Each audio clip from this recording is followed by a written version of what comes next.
Okay, so here are our three big stories for today.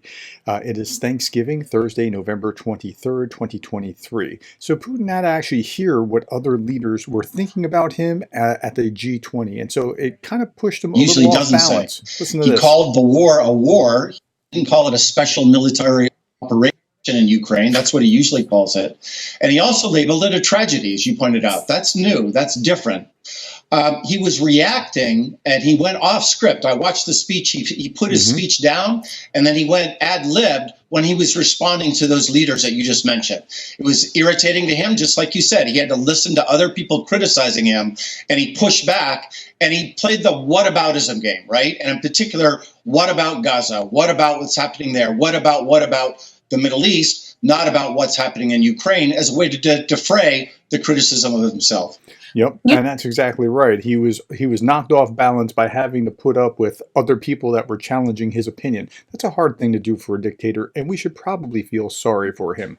Not really. Finland's closing its border, or actually all but one of its border crossings, because Russia is using this as a hybrid warfare attack in order to um, make things difficult for their neighbors.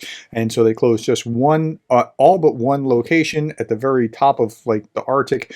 So, others are recognizing that Estonia is accusing Russia of weaponizing immigration at Europe's borders. Estonia has accused Russia of weaponizing immigration on Europe's eastern borders amid a rise in the number of asylum seekers trying to enter territory in Finland.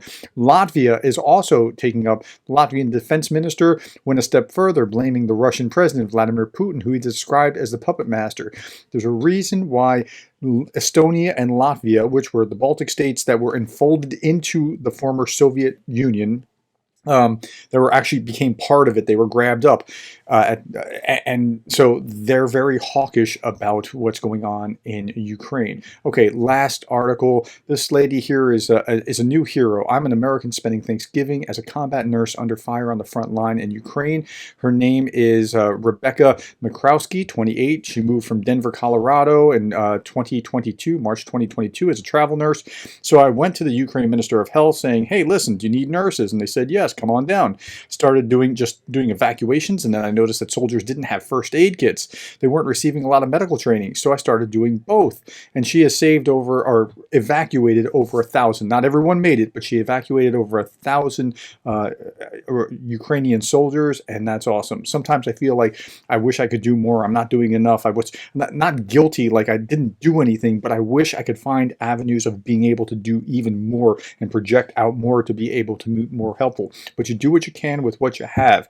That's the important principle. And she had this, I have that, you have something else. Be encouraged by that. Thank you for your time. Thank you for the likes, the shares, the subscribes, and thank you for being the kind of person that cares about Ukraine.